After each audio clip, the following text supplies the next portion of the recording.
Greenfield gunner, Mike Edwards. Former Maryville Scot, Donnie Moore. Former UT coach, Ray Trail. From the Daily Times, Marcus Fitzsimmons. And Troy Prove O'Haron.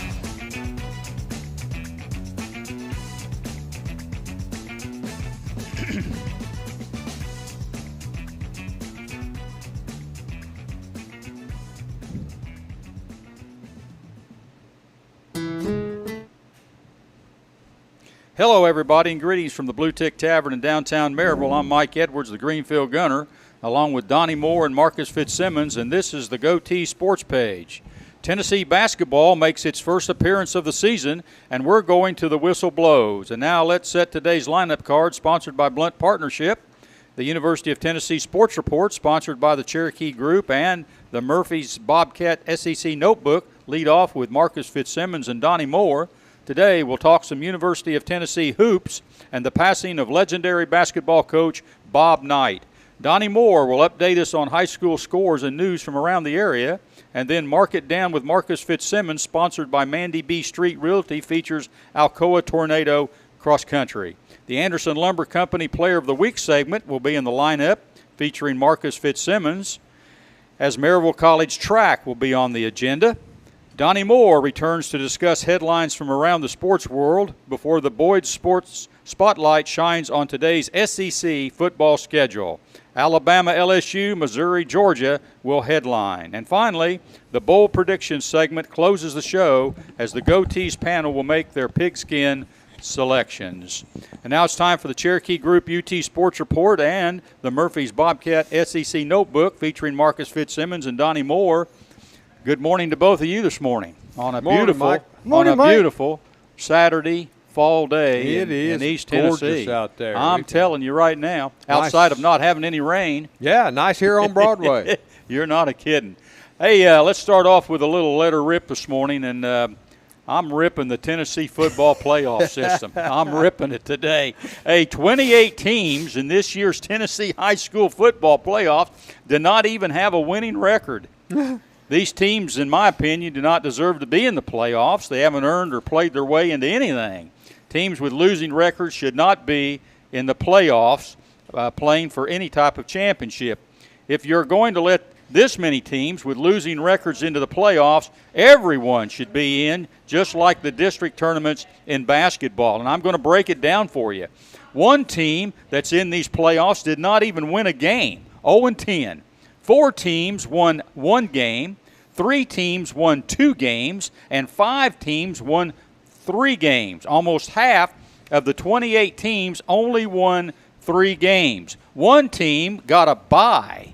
I guess they couldn't find, Marcus, anybody that had lost more than or could find anybody that lost more than all their games to take the place of the person or to play the team that got the bye. But anyway, my question here is, what in the heck are playoffs really all about in this state, and who are we rewarding here for a season of work? I can answer Marcus, that. you've been – okay, Donnie, go right ahead. Donnie and I have the same answer. You want to say it? All right. Yeah. More money. That's Money. Yeah. The bottom line is the bottom line. I for guess. TWSWA. You can eliminate 2 rounds from our playoff system with no real negligible impact, except in the number of games played, the number of games you're asking athletes to play.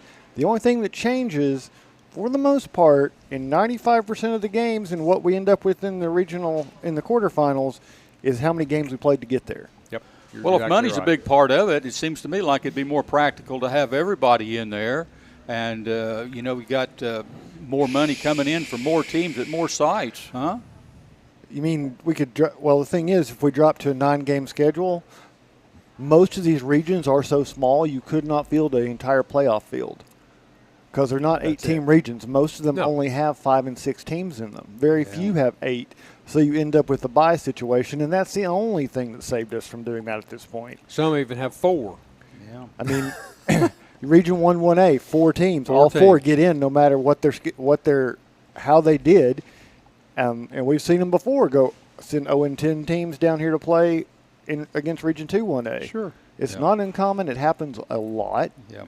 It's one of the main criticisms. I think if you were to poll the media that has covered high school football in this state for any length of time, the majority consensus is we have too many classifications and too many playoff rounds for football. And when you talk to coaches, the coaches say, well, I would rather not have everybody in because it downgrades the season. In other words, they feel like that, the season would mean more if you play your way into the playoffs. But what's it mean now when you've got? Yeah, that's what I'm saying. Yeah. That's what I'm saying. I think that's just that's pretty your well. point exactly. That's some of these teams they couldn't play their way out of a paper bag. I mean, I don't mean to sound ugly about it, but they just don't have any business in there. You got two things that are really going on. One, let's say three things.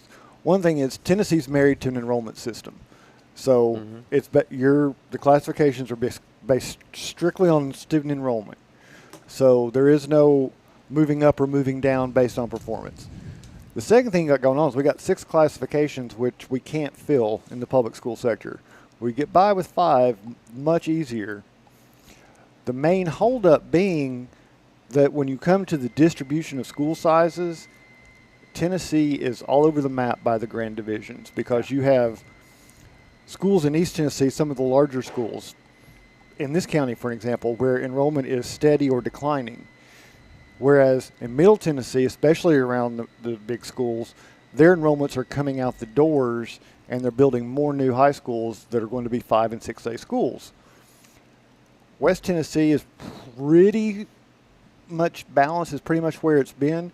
But the thing is, you can't make regions to fit these school sizes based on enrollment, where you're not asking schools to drive 2.5 hours for a region game. It's the travel. Yeah. I mean, last night, first round playoff game, you should not be sending teams 3 hours down the road.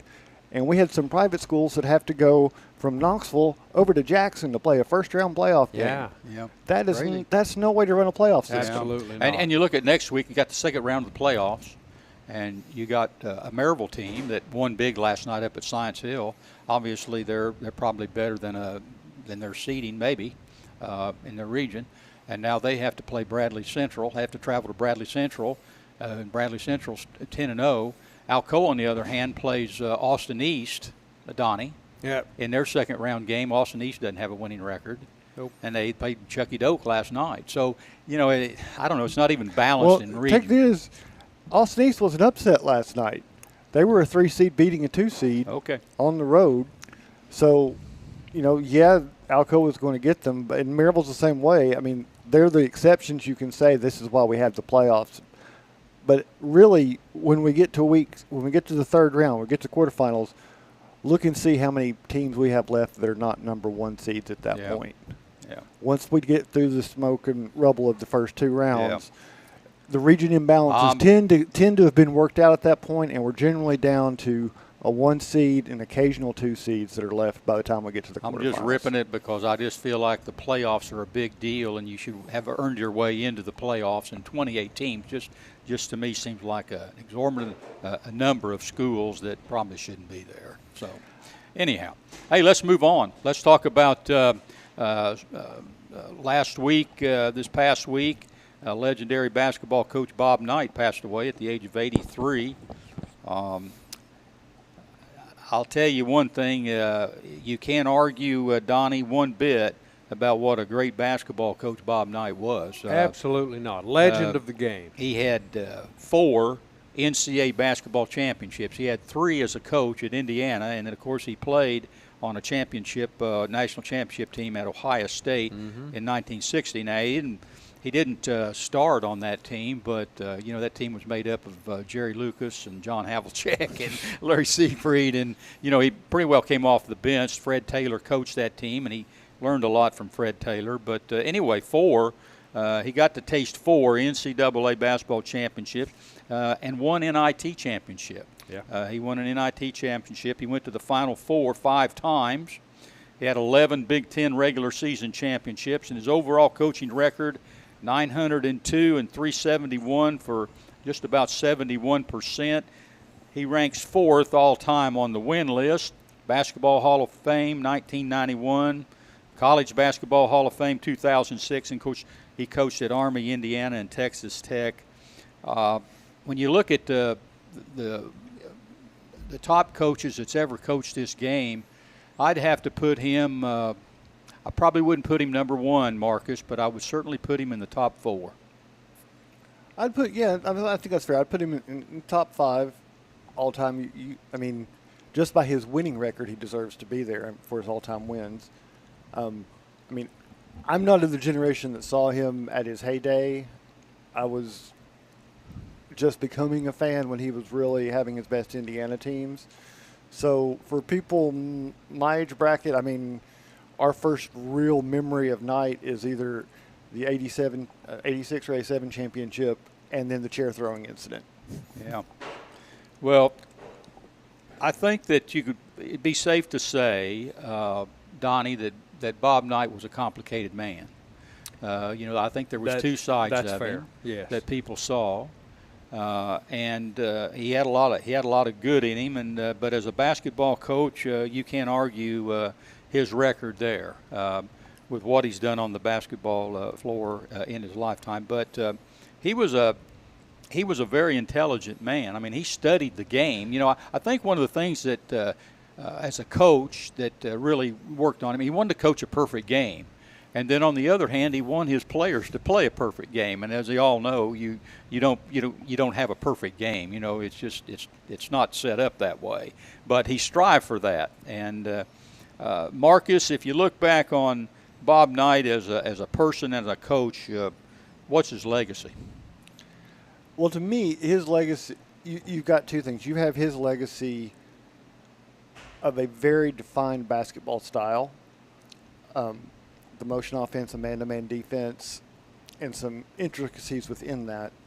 But when you look at his coaching tree, when you take in Coach K, you take in some of the other coaches that have played or coached with Bob Knight, I mean, it's just tremendous. I mean, he basically redefined basketball in the Midwest and Southeast. Yeah. And listen, he was a highly disciplined coach. There's no doubt about it. He expected a lot from his players on the court and off of the court. Expected them to go to class. They graduated. He expected to behave and represent his program like he wanted them to represent at the school he was at, all the schools he was at. But he was also an innovator, the motion offense. Mm-hmm. I know when I was playing in Indiana in high school basketball, high school coaches emulated whoever was at the college ranks up there. Branch McCracken and Lou Watson was in Indiana, and it was up and down. I mean, teams in high school up there were scoring 80, 90, 100 points a game. And then I left and went back a couple of years later to watch a high school game, and it was an entirely different setup because they were running a motion offense and playing defense because Bob Knight was at Indiana, and everybody wanted to be a part of the Knight system. And so he had that effect, and I think he had that effect across the country in a lot of colleges. People they want to talk a lot about the off the court antics that he did, and I tried to make sense of that all through the years. But so he was sort of like a Muhammad Ali. I mean, I think a lot of this was hype that he did off of the court, and I think that. He did it in some respects to draw attention to himself, Donnie, and he did draw attention to himself. But when he did that, he was smart enough to realize when he was drawing that attention to himself, and usually it was in relation to a big game, he was taking pressure off his players.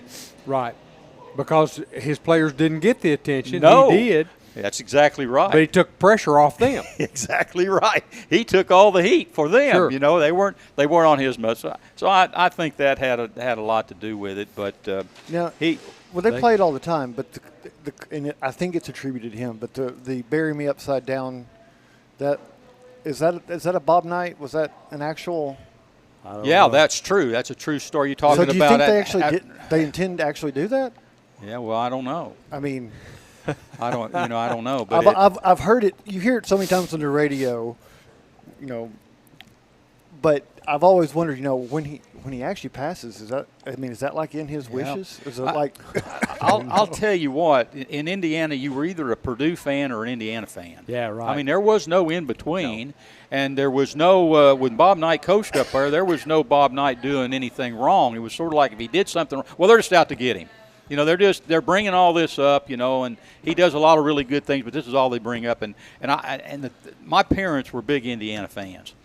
My mother was a student of basketball. They would sit there and watch these games on television, and I remember when he threw that chair. You know, I was sitting down and he threw the chair, and I called up there and I said, "Hey, Mom, what's going on up there?" He threw a chair across the court. What do you think's going to happen? She goes, "I don't blame him for doing that." So that was the worst call game I've ever seen in my life, and he should have put it over the official's head. I mean, you know, you had those type of people up there that he couldn't do anything wrong. So you said it earlier about he wanted a perfect game. He wanted his players to play perfectly. Yeah. He also expected the referees to be better than perfect. Yeah. Because they needed to blow every whistle and make every call except when it was against his team. Exactly. They could give a little bit of leeway there. Yeah, and something else I found interesting with him is he read a lot. He always supposedly always had a book, but he never read any books on basketball. You know, they were always about historical figures or. His interviews later in life were fascinating. He could seem like he could talk on just about any subject that you wandered into when they were talking to him. Yeah. And he could pull up references that you just don't, not to offend the basketball coach at the table, but you don't really generally expect from the basketball coach. Yeah. Well, since we're on him, and I guess in some ways I was fortunate enough, either directly or indirectly, to coach, to cross paths with Bob Knight. In 1969, I was a senior in high school, and my principal thought it would be a good idea to apply to the military academies. So I applied at Air Force and I applied at West Point, and I was accepted at both of those places. And Bob Knight came to the school and visited with me at that time. He was 28 years old. He was 4 years into his 6-year stint at West Point, and he had an assistant coach by the name of Don DeVoe. Donnie, everybody remembers that. Everybody remembers Don DeVoe from around here and what he did for Tennessee basketball. But he was the assistant coach. Mike Krzyzewski had just finished his career there in '69, but Knight, he started out at West Point, 24 years old, and so I got to visit with him. I don't really remember a whole lot about that. I don't think it was a real long visit because I wasn't really all that interested in going to West Point. But as I look back on it, it is a cherished memory. As I look back through the years, my parents really had more of an in with him than I had. They decided one fall to make a trip down to Indiana University to see him. I guess it's because if you watch these guys on TV, you feel like you're, I guess, related to them in some way. I don't know, or know them. But they just got in the car and decided they'd go down to the Assembly Center there in IU and see if they could visit with him. And Dad had made him something. My dad worked at Eli Lilly Company, and on his lunch hour, he would make these buildings out of cardboard. He'd say, "Don't throw those cardboard boxes away." He said, I use them to make these buildings. And they were really nice buildings out of cardboard. It was a work of art. And he had made an old outhouse out of cardboard. And inside he had made a catalog with IU on it. And he says, "I'm going to take this down to Coach Knight." Got in the car, and they drove down there and pulled up to the Assembly Center. And Knight just happened to pull up right next to him. I mean, it was just like the ultimate coincidence. Dad got out of the car, Mom got out of the car, and Dad had the deal in a paper bag. And he says, "Hey, Coach Knight, I got something for you." And he said Coach Knight had the awfulest look on his face. And Dad said, "No, I made something for you." And he says, "Oh," he says, "I thought you might have a bomb in that bag or something." I was worried to death. But he took my mom and Dad into the office, and he spent the entire afternoon talking to him. And, of course, he was friends with Coach Mears, and he remembered me playing down here and remembered coming to the school. And Steve Downing was the assistant athletic director at IU, and Steve and I were on the '69 Indiana basketball all-star team. But anyway, Mom continued to ride him through the years, and he always corresponded back and forth. But getting back to the building, and that was the year that they went undefeated.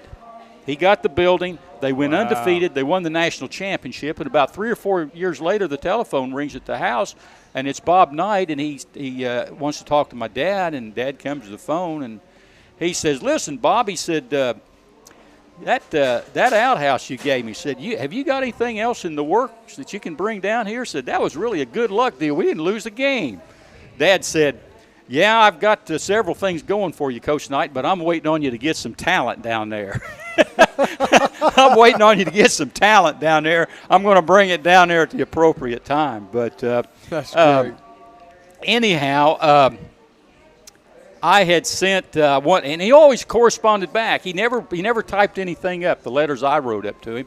He would always write it in handwriting, and one of the things I wrote up there, sent up there to him to give to Steve Downing was the fact that when we were on the All-Star team, him and George McGinnis came to Greenfield, and we were playing on the outdoor court. We had an outdoor court in my backyard, kind of a half-court deal that Dad and I had put up, and we were shooting back there. And so I thought, well, I'll get a kick out. Maybe they'll get a kick out of these pictures. I sent about 3 or 4 pictures up there to Coach Knight, and I said, hey, give these to Steve Downing. And he wrote me a letter back. He says, I gave him pictures to Downing. Said, we got a big kick out of those pictures. Said, I told Downing that was certainly a few pounds ago for him since he's gained a lot of weight. But anyway, they're good thing. I sent some books up there for him to sign. He always did that. One other interesting thing was I had an uncle in Salem, Indiana, and they talked. I've heard these guys talk about Noah Knight and the fact that he would go hunting and fishing on game days and to get away with everything. Yeah. My uncle had a farm there in Salem, and he Coach Knight hunted on his farm. He would call him on game days and call my uncle and say, hey, can I come up and hunt this morning? I mean, they were playing a big game that night. He'd say, well, sure. So he'd come and he'd hunt, and he'd always take my uncle to lunch, but he didn't want to eat in any chain restaurants. He wanted to go to a hole-in-the-wall place that was pretty good, a Ma and Pa type deal. So he would take him. There wasn't very many restaurants in Salem, but he'd take him. My uncle would take him to a Ma and Pa place, and they'd sit down there and eat. My uncle said, boy, he's a great guy. But said, he just cusses every other word pretty much. Said, but he says we'd sit there and eat. Said he wouldn't talk at all about basketball. Nothing. It was all about hunting and fishing and other things that he had interest with.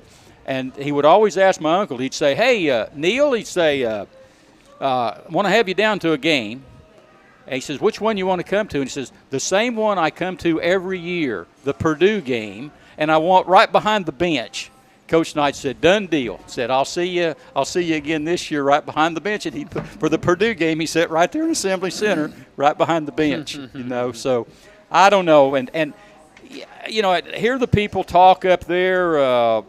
He gave a lot of money to the university, Marcus, the library, and he attended funerals in Indiana. These are things people didn't even know about. He attended the funerals of people that he didn't even know. They would call him and say, hey, my dad or my grandfather was a big Indiana fan. Could you do something, for him, write a note for the family or what? He'd write a note, bring the note to the funeral home, and give it to the family, things like that. And he was real good about helping people out. Somebody would ask him to maybe send a message to a hospital. Somebody was in the hospital. He'd take a basketball, sign the basketball, and take the basketball to the hospital. So he did a lot of things that people weren't aware of. I guess Marcus sometimes the good that people does it doesn't sell newspapers, huh? A lot of times. Well, in his case particularly, he wasn't ever going out of his way to seek our attention. So things he did like that, it wasn't like he was calling out and having the university say, hey, if you want to see Coach Knight, he's going to be in that. I mean, he did those things because he wanted to. Yeah. And he wasn't looking for the recognition from it. And that fits in with – I did not know that, but that fits in with my perception of him. I can easily see him doing that and never saying a word about it. They said that he would go out and he would this was an interesting story. When he was at West Point, Claire B., he got a lot of his basketball knowledge from Claire B. Claire B. was a great basketball coach at Long Island University. Coach Mears' 1-3-1 offense and his 1-3-1 defense came from Claire B. He was a great influence on a lot of coaches. Won over 80% of his games at Long Island. I don't think anybody in basketball today has ever eclipsed that win percentage. I think that record still stands. But Claire B. told him, he says, I'm going to tell you something, Bob. said, here at West Point, as you coach, they're going to ask you to give speeches. He says, don't you take anything less than $25. And Bob goes, why would anybody pay me $25 to talk?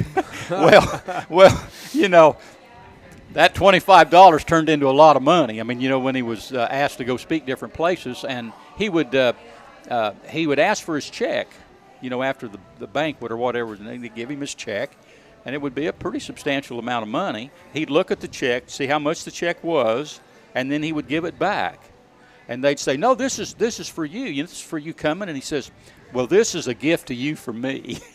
And he would give the check back to him. And I assume he wrote it off on his taxes. I don't know. But he didn't. He never accepted any money for speech and so forth. I guess one of the big questions I've got, Marcus, and maybe you can help me out with this a little bit, but he coached in an age where, you know, you had Bo Schembechler, you had Woody Hayes. In fact, I think Bob Knight could have probably coached any sport and been successful. He was very knowledgeable in football and in other areas, baseball especially, and of course he made his mark in basketball. But he coached in an era where coaching was a lot different. It was pretty volatile at times. You know, players were got on, and you know, a lot of the kids came like I came. My dad, he was in World War II. I mean, you know, and came back, and you know, they were pretty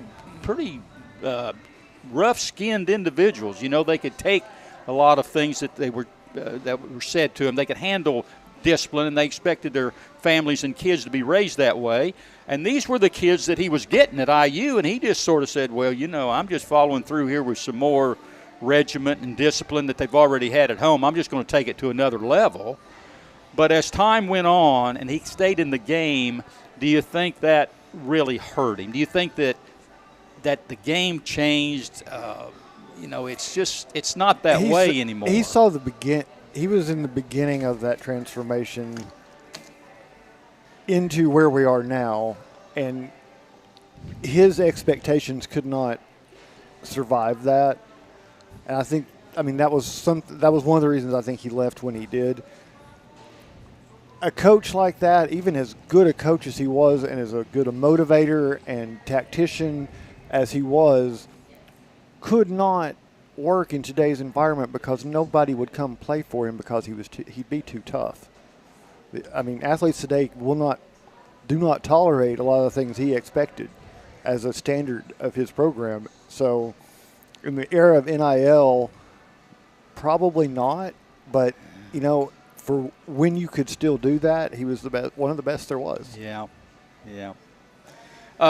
Tennessee basketball. Do I have any time here? Or we're pretty good. About 30 seconds. I got about 30 seconds. Tennessee basketball up at Michigan State. Looked like Final Four game up there. Huh? Pretty exciting game, up and down. I guess my question is to you, Rick Barnes is going up and down the court. He's scoring a lot of points right here. Scored a lot of points against Lenore Ryan, but neither game mattered much. That's sort of the way it's been in the past. Are we gonna see that exciting basketball we have seen here early? Or are we going to see when Nutcracker time gets in here, the Rick Barnes of all defense half court, going down and playing the shot clock, not much transition game, scores in the 60s instead of the 80s and 90s that we're seeing right here? I would like to see him play like he's playing right now, but I'm afraid he's going to mess it up and go back to the way he likes to play. That's the big question, because we had big offense last year to start the year. I expect us to see that again, especially the first 10 games, because I don't think we have the point guard 100% that's going to be able to run the half court the way he wants to run it. So I think he's going to have to allow some of the scoring he's brought in to have their way, and I think he's got to measure these guys out, because last year it was like they measured them out and then nobody wanted to score. So I think they may have learned something from last year. They have to let some of the scorers score. We hope. Yeah.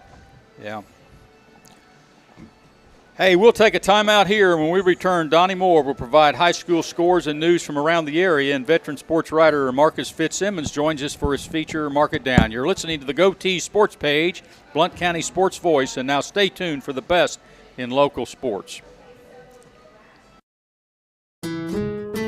It's payday, And on payday, you want to have access to your money right away. When you enroll for direct deposit at Knoxville TVA Employees Credit Union, your money comes to you with no waiting. It's the fastest and most secure way to get paid. Getting set up is easy. All you need is your account number and our routing number. Find out more at tvacreditunion.com. Join us now. Federally insured by NCUA. Some restrictions apply. Ask for details. Since 1925, Anderson Lumber in Alcoa has proudly served and supported our local communities. But did you know Anderson Lumber is so much more than a lumber store? You can stop in anytime and see our incredible kitchen showroom. From floors to cabinets and everything in between, Anderson Lumber's experts can help you design your dream kitchen. And then our install team will make it a reality. For anything home, we welcome you to visit Anderson Lumber in Alcoa or shop over 67,000 items online at AndersonLumberCompany.com. Anderson Lumber, since 1925. Aubrey's is known for real comfort, real food, real good. But remember, Aubrey's is also really into Blount County. Aubrey's Maryville has been a strong supporter of local schools and sports programs for more than 15 years. From baseball to football, dance teams, and marching bands, Aubrey's has helped schools and youth programs generate thousands of dollars. It's easy for us to do because it's the right thing to do. So the next time you're looking to choose a place to eat, we hope you'll choose Aubrey's. Real comfort, real food, real good. See what's on the menu at aubreysrestaurants.com. Merlin's Music World in Maryville is owned and operated by Dylan Davis and has been a fixture in Maryville since 1987. Guitars, amplifiers, lessons, sound system, and video system installations are products available at Merlin's. Merlin's also offers a 24-track digital recording studio featuring audio engineer Rusty Chambers. Visit Merlin's at 1920 East Lamar Alexander Parkway or call 977-0093. We all want our loved ones to be safe. Denso in Maryville is at the forefront of creating technology for safer vehicles. Join the automotive industry with Denso in a fast, challenging, clean, and safe environment. They offer great benefits and competitive pay, as well as a convenient on-site healthcare facility, cafes, fitness center, and more. Start your future now. Entry-level production positions start at $16 an hour for second or third shift. Visit densocareers.com/Maryville to learn more and apply. The Bluetick Tavern is home to the tastiest pizza in Blount County. Try our signature Broadway barbecue pizza, grilled chicken and red onions covered in mounds of mozzarella. Or sink your teeth into our one-of-a-kind chicken and bacon pizza, made with an olive oil base, grilled chicken, bacon, red onions, and covered in Brussels petals. The Bluetick Tavern also has salads, sandwiches, and the area's largest beer selection. Regularly recognized as the best pizza in Blount County, it's the Bluetick Tavern, located at 128 West Broadway in downtown Maryville.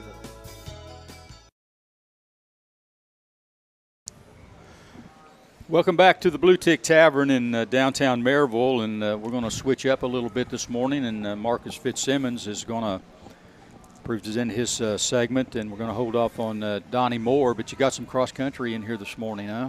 Yeah, fresh from the state meet, huh? Yeah, they ran right in here straight from Hendersonville. Yeah, well, they look pretty rested, and they've got to run on, so we're getting them on a little bit early and letting Donnie and I flip around a little bit, so because they apparently have some kind of football game later on today. I'm not sure what that's about, but anyway, 2 days at cross country up in Hendersonville, and Alcoa had a good showing yesterday, and Coach Pam Haggards brought some of the standouts from the Lady Tornadoes cross country team with her this morning. And Coach, welcome. Thank you. Good morning. Beautiful day yesterday for it. So much better that it wasn't 85. No, the dust was not as present as it was a year ago, and nobody got hit by a car, so we're all good this year. Absolutely, yeah. The weather was really nice yesterday. It was a little dustier than we wanted it to be, but not as dusty as it could have been, so that was a good thing. The day started out really cool, but then it warmed up quite a bit before the girls started running. Now, I didn't get there for the morning session. Were there any deer? Were there deer We on weren't Friday? there for the morning session either. We didn't show up until just in time to be ready and for our race. Because Thursday we had deer show up in the chutes, Wow. right before the AAA I did not races. know that. Oh my goodness. They were. If you've ever been out to this course, it's got a very large opening first 200 yards, and there were deer wandering across. It apparently got startled out by some of the parking that was going on.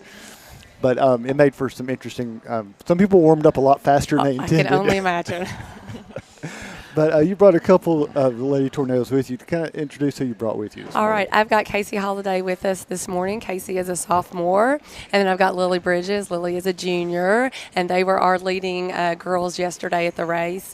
Casey finished 7th and Lily 15th, and they led the girls to their third place finish, which was the best in our school history. So we are very excited about that. Now going in, you look at the times and you got to think, well, we've got a chance here if we can hold on to what we should be able to do. How nervous is Coach when you see them take off and you start working? Oh my!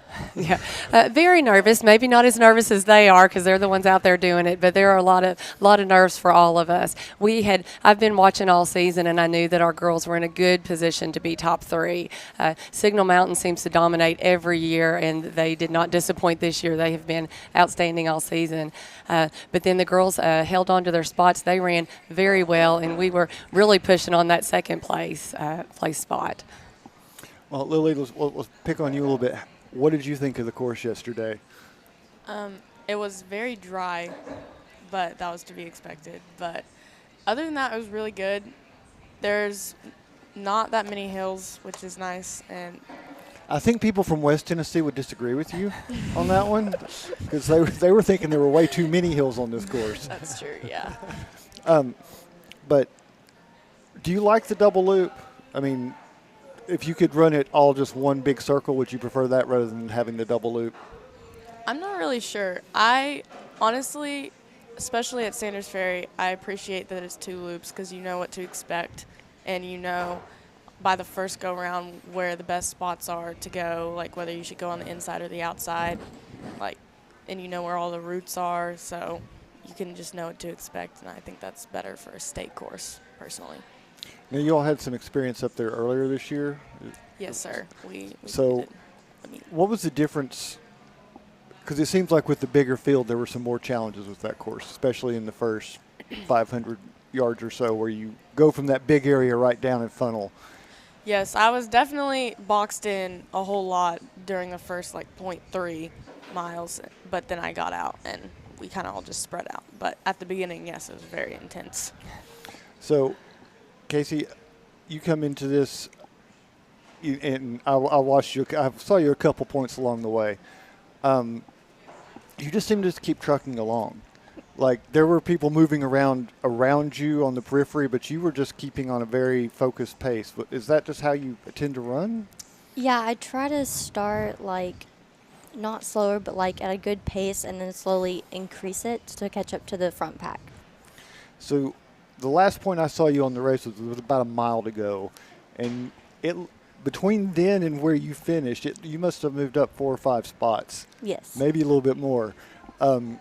Was that just the increase in people dropping off, or were you pushing things harder your last mile? I was pace pushing the whole time, and they were slowly dropping back as I kept moving forward.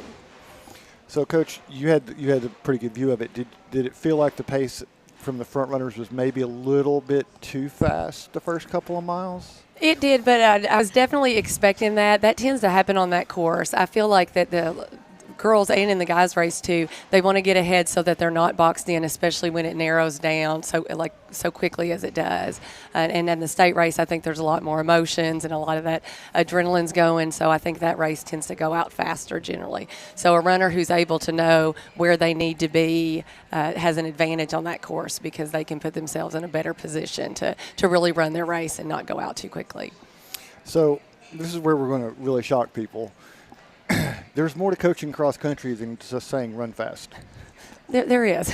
So there's a whole bunch of, when the girls are using this term getting boxed in, can you explain that to somebody who's not used to running in maybe just jogs and isn't used to running with a group of people and what that really means and how you have to kind of coach for those situations? Sure. And when you're racing, there tend to be a lot of people who are running that same pace as you. Unlike if you're just casually running with a few people, you may have one or two near you. But during a race, especially like the state meet, there's going to be a lot of people running that same pace as you are. So you tend to run in a big, thick group, and then the whole group either moves or the whole group doesn't move, and you can tend to not run the race that you really need to run, not keep the pace that you need if you get stuck in one of those groups. Also, place like Sanders Ferry, where there are some turns, you can be stuck on the outside and literally be running farther than the people who are able to take the corners a little more sharply. So it can play a big role in how the race is for you if you get stuck.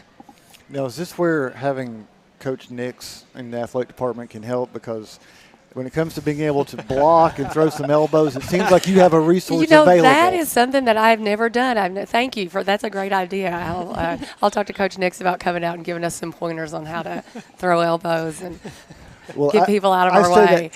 The girls' races for the public schools were very contained. I'll say that. There was a lot of floundering in the boys' AAA race. That's what I heard. There were some kidney shots, and there were some really painful looking things that went on in that boys' race with shoes coming off and spikes coming down. That's what we heard. We didn't see any of that, but we definitely heard the stories about it. So, girls? What does it mean for you? You both got time left. So, what does it mean for you all that you got third this year? Are you able to look at next year and say you want to aim for? There's 2 spots you could move up? We can definitely strive for second. We only lost one varsity girl. We can move for second. I'm going to encourage them to say we can move to first. Okay, so that's going to be our goal right there, is to move to first. And like I mentioned Signal Mountain earlier, because they are tough. They are just a standout team. I know their region meet, they scored 15, which is a perfect score in cross country. They didn't do quite that well at state, but they still did pretty well. They've just got a big group of girls. They are a deep team with a lot of really solid athletes, but we're getting there. So I'm not gonna limit us at all to what I think we can do. And it is exciting. There was only one senior in our group yesterday that ran boys or girls, and that was our 7th place lady. So I know we've got a great middle school program and a lot of young athletes moving up, so our future is bright. So, Casey, on a personal level, what your time's down? So what do you want to do for your next year? What do you want to see your PR drop to by next year? If you could draw it out on paper and be like, this is what I want. I didn't PR this year, but I plan to do so next year and just hopefully get that time really dropped. And Willie, what about for you? Yeah, same, but I had a really good year this year, thankfully, and I saw a lot of improvement, so I just hope to see that improvement keeping on growing and push Casey to be better as well. We're not getting a commitment to a time from him. Are you noticing that? That's what I'm listening for, but I'm not hearing it. I'm not hearing it, but I figured that's a coach's problem. But I will say this, and I have a picture of this, and I'm hoping we're going to be able to get it into the paper later this week, but Casey's getting ready to go on stage for the recognition. And we were taking a picture of the lineup as people were coming on of the top 10. Casey's the only one who's not like 5'11" with legs that go on forever, and it's just up here, up here, up here. There's Casey. I'm just wondering, did you just plug along? Because you don't have the size for that stride, so you have to have a different running style. Height doesn't matter when it comes to running. It's just your determination and your physical level and your mental state. Yep. Well, that's the perfect answer. You've already got her coach. Because she knows it. She knows it. And start turning those legs over no matter what length they are. The more those feet hit the ground, the faster she's going to go, and Casey knows that. Mm-hmm. Well, I appreciate you coming in. Coach, before I let you go, talking about the boys, a little bit of disappointment, and we were talking about it a little bit yesterday, was you have an injury that kind of knocks out some of the hopes you'd had. Absolutely. Lily's brother, Sam, has been our top guy for the last 2 years, and Sam unfortunately got a stress fracture in his foot a few weeks ago, and actually realized that his last race was when we went out to run that Sanders Ferry course a few weeks ago. And he ran on it that day, actually won the race, had a phenomenal day out there, and then after that said, my foot hurts, and went and found out that he did have a stress fracture. So he he laid off it a while and kind of hoped that he would be able to come back, but he wasn't able to do it. So he's gonna recover a little while and then come back for the track in the spring, so we're excited about that. So the boys, they were missing him, and he's a key for them. We also, one of the other guys yesterday was not well. He was pretty sick and came out and did it anyway. So I'm very proud of the guys. They finished 19th. There's 32 teams that qualify for state, so that's I'm still proud of them. They worked hard. It wasn't the result we hoped for a couple of reasons, but. And when like you said, you're missing your top runner, so you're basically trading off pretty much a top 10 position Absolutely. that you were counting on, and you're picking up one in the back. So that moves you way down from where you could have been. Yeah. But like you said, the guys came out, and you were asking some people to run that were alternates 3 weeks ago, and now they're going to be running at state. So and we had a couple of freshmen in that group, and that's great. So they've got that experience under their belt now. So going back next year, they'll be that much stronger. And as much as we miss Sam, that left that group of no seniors in that group. So every one of those guys can come back next year. Okay. Well, Coach, we appreciate y'all coming in this morning. I know you got places to be, so we'll let you run on. Yeah. Thank you so much. So we're not going to take a quick break, but we're going to flip cameras, and we're going to let Donnie pick up the scoreboard here in just a second. And like I said, we appreciate coming in and having a great rest of the day, and congratulations on making state. Thank you so much. you. Donnie, we'll go ahead and flip it to you. I appreciate that, my friend. Is that all the introduction he's going to give you? Well, I'm going every week you build him up like it's Dick Vitale over here or something, and he just turns it over to you, Donnie? Huh? I don't know. That's all right. You're not paying him enough money, I guess. I'll take what I get. Well, he's been practicing that transition for 2 years. I'm doing it on the fly. I'll remind our listeners you are listening to WKCE 92.5 FM and 1180 AM Mid-Century Radio. And now we're going to transition into our Mandy B. Street Realty local scoreboard and talk about high school football, the TSSAA playoffs, round one. Round one. We've already talked about it a little bit. We'll start with our Class 1A, Region 2, number 4 seed, Greenback, traveling to the Region 1, number 1 seed, Cloudland. Marcus? Yes. What do you think about that one? That was a good win for Greenback. I wasn't expecting that. And 41-20. When I saw the scores, I started looking at some of the other Class 1A scores, and Region 2, the Greenback plays in, swept Region 1 last night. They won all 4 games. So you don't often see a 4-1 upset. So that was a great win for Greenback. It gets them into the second round. Great growing experience for them, because with the team that young, you really, really, really want them to get as many games in as possible. Yeah, super upset. We like that one. That's 41-20, and it wasn't just an upset. That was a whitewashing. That was a big upset. I haven't run through all the scores that came out of West Tennessee. That's going to be close to the biggest first round upset we're going to see. Yeah, you don't see a number 4 seed take a 3-touchdown win on the road. Take a 3-touchdown on the road, like you said. That was a great win. It's not like Cloudland is we joked about last week. You're going to North Carolina to play Cloudland. Pretty much. So congratulations to the Cherokees. They go to Oliver Springs next week. It's a region rematch. Yep. They only played about 3 weeks ago, so it should be an interesting game.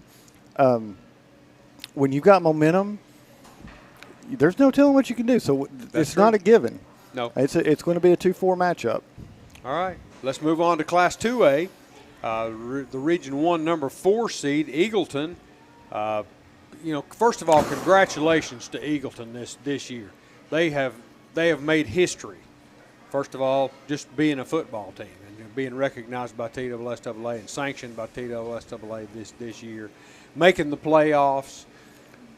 Making the playoffs your first year is a big deal. It is. We came down hard on these teams that didn't have a winning record, but in all actuality, Eagleton really did played them. They worked themselves in. They did. To the playoffs, and they didn't have a winning record going in. So a lot of teams can say this, but it's especially true with this in this situation. If Eagleton had back 2 of the first 4 games, they'd have been a winning team because the team that played the last 6 weeks of the season was very, very different than the team that played the first month. That's true. But that being said, they were the number 1. They were the number 4 seed in Region 2A. They had to travel a long way. Got a long way to go to play the number 1 seed out of Region 2A, up to Jamestown to play York Institute, and got blasted. I made the game last night. To 7. You went to that game, Marcus. And I got to say, I wish I had been able to take 40 and take 127 like everybody else, but I was coming from Hendersonville and had to avoid Nashville, so I had to take a little state roads. And everybody knows 13 curves out on Maryville Road. Mm-hmm. The last 26 miles to Jamestown along this little state road were 13 curves. Magnified. Over 26 miles. This wasn't the tail of the dragon. This was the whole dang dragon that you were driving on. Well, that's beautiful country over there. It was a beautiful drive. It was just, it was a yellow dragon because that's all you saw was yellow and black signs saying turn, turn, turn, turn, turn. But, Eagleton came out. They had the first thing you need to realize, Eagleton, with their mainly playing sophomores and freshmen, yes, only a couple of juniors, you could see it when on the field difference that it was kind of like the Hampton game. Eagleton was giving up about 20 pounds of muscle and 20 games worth of experience all the way across the starting line. And York took advantage of that defensively, created a lot of pressure. They bottled up the run game, and when they made Eagleton throw, they were blitzing off the corners, and that was one thing that Eagleton was hoping they would not do. Yeah, and it was evident. And it showed. They had 3 interceptions in the first half. 2 of them were pick sixes, and that turned 53 seconds, and it was a 21-point swing. And it wasn't like Eagleton played bad. They were just outsized and outmatched. It did not help that York Institute decided to give everybody else in the state something to worry about and went from the single wing they have run for 10 games for the majority of the season, probably 90% of their snaps. And last night they showed out the first half in a double wing, and you could tell it caught Greenback off guard, and I would guess that there were people on the phone in the stands, so you're not supposed to do this, saying, hey, guys, you need calling Oneida saying, you need to come look at this tape before you play these guys. Yeah. So, but give Eagleton a lot of credit, and when we saw the fourth quarter, Eagleton was playing their starters against York's second string, and those guys were about the same age and about the same size. And for those 2 series, Eagleton was dominant. Gotcha. So, well, there's congratulations a lot of hope to there. Eagleton on a good season. Their season comes to an end last night. So, so moving on to Class 3A, we don't have a whole lot of time left, so we'll hit that. I won't be as long-winded on everybody else. That's okay. Because everybody else will talk about next week, but Eagleton's the one we won't. You got it. Class 3A, the Region 2 number 1 seed hosted, that was Alcoa, hosted the Region 1 number 4 seed, Chucky Doak, last night. It was a blowout from the opening kickoff. Alcoa runs the opening kickoff back for a touchdown, 85 yards for a touchdown, and never looked back in defeating Chucky Doak 56-6 last night. Chucky Doak only had 35 players on their roster. Alcoa has 75 to 80 on their roster, and that was evident, the manpower that Alcoa has. And it showed across the board because Alcoa's region only you had their 4 lost at GP, but other than that, they won all 3 games, so they're going to get a region rematch with the AE next week. So they're going to play AE, who beat Unicoi County last night 48-43 in a shootout. In Irwin. Yeah, in Irwin. So that's going to, the Roadrunners are going to come to Goddard Field next week to take on the powerful Tornadoes, the F5 Tornadoes, shall we say? I think they're going for F9 at this point. Yeah, F9, shooting for a 9th straight state title. We'll see how that goes. But 56-6, Alcoa last night. Moving on to Class 6A, the 6A Region 2 number 3 seed, Maryville traveled to the Region 1 number 2 seed, Science Hill, last night, and handled Science Hill handily, 42-16. Marcus.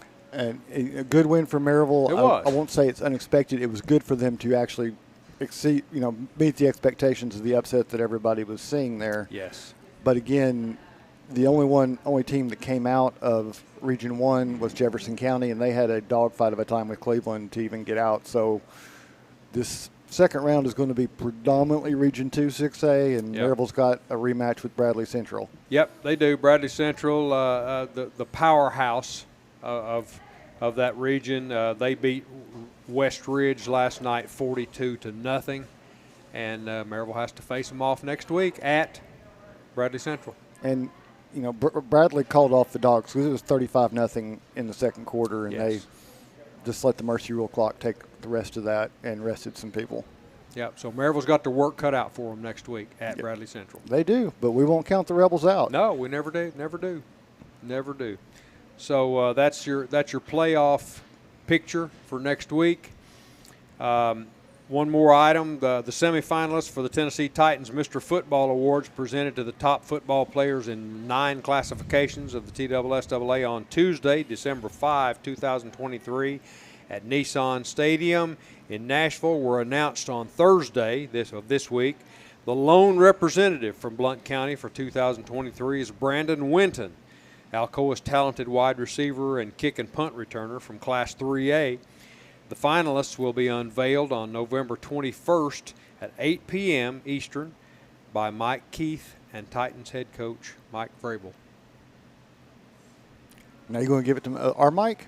I'm going to kick it over to our Mike, talented Mike. All right, thanks, Donnie. It's time to turn the page, and when we return, the Anderson Lumber Company Player of the Week segment will be up. You're listening to the Goatee Sports Page, and now stay tuned for the best in local sports. Your newspaper. That's right. The Daily Times is your newspaper, tailored to where you live, emphasizing the things that affect you and keeping track of the people and players in our community. The award-winning Daily Times can be delivered each morning right to your door or inbox with the latest in local news and sports. For a 30-day free trial offer, call 981-1100 and begin enjoying your life, your times, every day with the Daily Times. For over 50 years and 3 generations, the people of Blount County have trusted Stevenson Tire with their vehicles and their families. Our mission has always been simple: to provide quality products at reasonable prices with exceptional customer service. Featuring tire products from Michelin, BF Goodrich, Uniroyal, Bridgestone, Firestone, and Yokohama, Stevenson Tire also offers alignment and brake services at affordable prices. Stevenson Tire Company, 2411 East Broadway Avenue in Maryville. Call 983-1621 or online at StevensonTire.net. Waters Equipment is your East Tennessee New Holland agriculture and construction dealer. Waters Equipment has been serving Blount County for 48 years and has 2 locations in Maryville for sales and service for New Holland equipment. Offering shop and field service for trucks and equipment of all brands, Waters offers equipment rentals for New Holland skid steer, Mini X, and tractors. Call 238-9000 for your rental needs. That's 238-9000. Waters Equipment New Holland. Excellence in service. Since 1925, Anderson Lumber in Alcoa has proudly served and supported our local communities. But did you know Anderson Lumber is so much more than a lumber store? You can stop in anytime and see our incredible kitchen showroom. From floors to cabinets and everything in between, Anderson Lumber's experts can help you design your dream kitchen. And then our install team will make it a reality. For anything home, we welcome you to visit Anderson Lumber in Alcoa or shop over 67,000 items online at AndersonLumberCompany.com. Anderson Lumber, since 1925.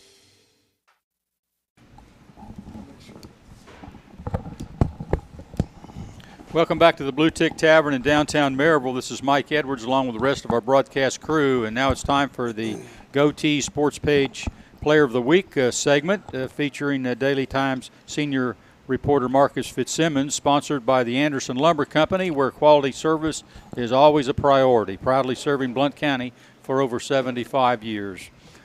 Marcus, we're going to switch from cross country to some Maryville College track, and they got some exciting things going on up there. So fill our listeners in. Well, it's not really a switch. I mean, especially on the college level, you see a lot of that crossover in track and cross country. Yeah. And Coach Kunle Lawson is joining us this morning, and I bumped into him over the last 2 days up at the state championships and realized, guys, the college added a track team and built a track, and we haven't even talked about that really over the last couple of months. So let's rectify that. I figured we better fix that. So, Coach, thanks for joining us this morning. And let's start with Maryville College has a track again, and I think it's been, 70 years since the track. There was a track around the football. None of us were around. Back in the old stadium with the wooden bleachers. But Coach, you had a hand in the development of that and how that facility was constructed. So give us an idea. What is Maryville College installed over there? So our track and field facility is it's an 8-lane, 400-meter, like Bynum 100 surface, so polyurethane, all weather. Its facilities, it's really the same as like we had built at my last school, Mary Washington, which installed a new track around right after I started. So I've been pretty fortunate to have that happen at 2 places in a row.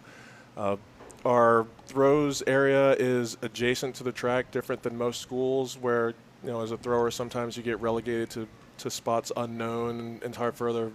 Off in the woods. Yeah, exactly. That was a possibility. Y'all could have done that. You could have done them out in the woods. Yeah, we're fortunate that the throws area is adjacent to the track so that you can be at the track and see really all the events happening all at the same time, whether you're a thrower, jumper, sprinter, you're a parent, grandparent, or if you happen to be a coyote running around the woods, you can see the track keep it going on. So is the facility down by soccer? Is that what we understand that correctly? That's correct. It's down below the soccer field and softball fields, adjacent to the jail into the woods as well. Oh, well, that's incentive to get guys to run faster. So you walk into the situation with basically starting a program from scratch. What's the biggest challenge of that, especially when you're not out there peddling athletic scholarships in Division III? So how do you get a program like that off the ground, and how do you recruit to bring athletes into the college in that kind of situation? That's a good question. It's been, I don't want to say it's been a little bit of a challenge, nothing unexpected. Like the first priority is really letting coaches, parents, student athletes know that there is another opportunity for another option for them to continue their track and field and cross country careers at the college level. I get questions about scholarships all the time. Like, I'm a product of Division III, which doesn't offer athletic scholarships.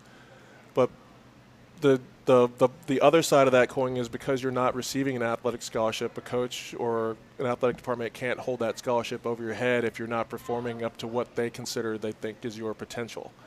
You truly get to compete for the love of the sport that you choose to participate in, and you can still get better. And the level of competition, particularly in a sport like track and field, is not very different than it is from any of the other divisions.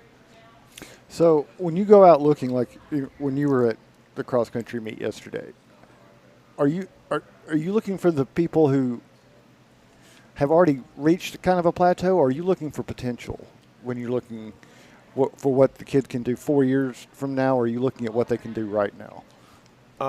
Well, the answer is both. We want to be able to, like, track and field essentially is a developmental sport, knowing that a student athlete at 16 is not going to be nearly the student athlete that they will be when they're 23. So if you get somebody who's really talented in high school, that's great. But if you get somebody who is, I don't want to say that who has untapped potential or hasn't reached their genetic potential yet, you still have the opportunity to develop that over the course of a couple of years and see what they can become, during the time that you're coaching them while they're in college. Yeah, and I guess I am putting you on the spot a little bit, but we see it's improved dramatically in the last 10 years or so, but there used to be some very defined levels, especially within the state, of cross-country and track programs that had a lot of advantages, a lot of assistance, a lot of training, middle school programs, and then you had some real athletes that were just basically running when they felt like it in the spring and never really got any coaching. And it was like you could see them sometimes making state, but not even knowing how to use blocks. And you're like, if that kid was in the blocks, my goodness. So I didn't mean to really push on the spot, but it's one of the questions I tend to wonder about sometimes because we see some great athletes that come through the state that aren't really trained in how to run and how to perform.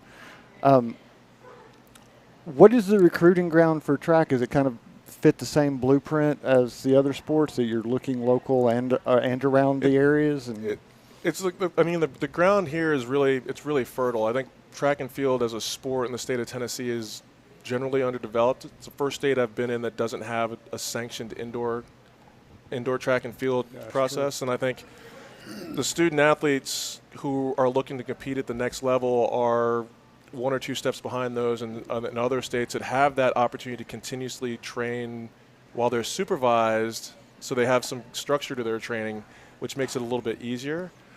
But as a college coach, I know that once we get them into our program, which is designed to be year-round, like they'll start seeing like really marked improvements really from when they start on campus from year to year to year. Have you incorporated any of the high schools into your facilities over there? Have you had any meets, like dual or more? I don't know. At UT, they used to have the Dogwood Arts meet over there, and they incorporated all the high schools that came to UT and had a meet that day. Are you doing any of that at Maryville College, or have any plans to do that with your facilities over there? So we haven't done anything yet. However, I've been in contact with Eric Weatherby at Knoxville Track Club as potentially, and I have to talk to my boss about before saying yes or no, but potentially being a backup location for the Volunteer Track Classic that they usually host at UT in the springtime. Yeah, great. That's been on the radars. There's some construction planned over there that might interrupt some of those things. I would think that would be a recruiting tool for you to have something like that there on your campus. No doubt. Yeah. Coach, you're new to the area, so you don't know how the sports page tends to meddle and get involved with great ideas. We got a lot of great ideas. But now that there's a venue, there's the possibility the Blount County Championships could always use a neutral site home instead of a host site. But I'm just going to toss that out there. Yeah. That has already been on my radar. Yeah. Because we're big. This show's a big fan of the county championships in any sport, yes, and it is. Resurrecting them where they don't still exist. So you've got kind of the unique thing. You moved into the area, so. What do you think? You've been here about a year and a half now? Just over a year and a half. It'll be 2 years in January. So, what's the impression? What is East Tennessee kind of settled in on you yet? So East Tennessee reminds me a lot of where I went to, where I grew up, and I grew up in South Central Virginia, Lynchburg. Yeah. So there's, Lynchburg is not. Well, at the time it wasn't big, but it was growing, and it's grown to Like if you had asked me when I was younger if I thought that Lynchburg would be as big as it is now, I would have said no. But Maryville reminds me of Lynchburg when we first moved there as I was growing up and watched it develop and got to see things come in and then people come in from different areas to help the area expand. But if you want to get away, you don't have to travel far to get away.